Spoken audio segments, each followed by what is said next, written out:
Hi folks, John Tobis here. I want to show you a new feature we added to the Baconian cipher, which of course you know is my favorite cipher. Basically, one of the things people have asked us for is they wanted to have the ability to increase the size of the Baconian characters. And what we mean by that is, let's just go ahead and I've got a sample quote here that's been generated by the test builder. And we're going to do a sequence quote, and we're going to ask it to suggest A, B. We're going to go for something that's hard, generate, and we'll go ahead and just use the first one that it's given us. You can see you've got these letters down here, but it can be a little bit hard to see when it's put on the test. So one of the first features we add is the ability to scale it up.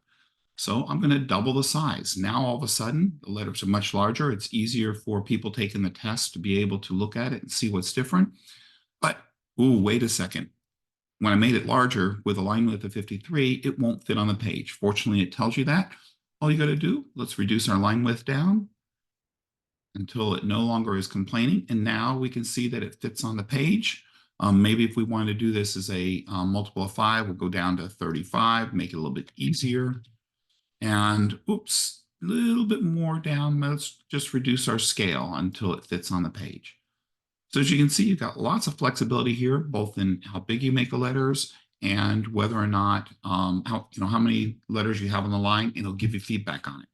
Now, another little feature that's been staring us right in the middle is bitmap. And in theory, you shouldn't have to do anything here, but the reason why we added this is some of the people, when they print it on their school printers, what happens is the fonts don't translate correctly and it ends up printing oddly.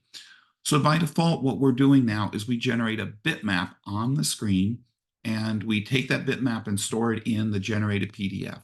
If you have any problems and you want the old behavior, all you gotta do is turn off the bitmap. You'll see there's a little bit of a size difference. That's because when you're doing it as a bitmap, we have to take into account a little bit more of the height of the images. But as you can see, it is substantially the same. You still have the same scaling that's applied. And I want to show you another little feature here that we get. Now that we've gotten this, you can use all kinds of different icons. So we come in here. Oh, maybe we wanted to use some of the zodiac icons. And I just put a couple of them in there. Let's just do that. And you can see now it's a lot easier. If we had gone with the original size of 100%, it'll be a little bit hard for people to distinguish between the two, but by increasing the size, it's easier for people to distinguish it. So as you can see, new feature, you can set the scaling for how large you want the characters to be. It can be as large as you want.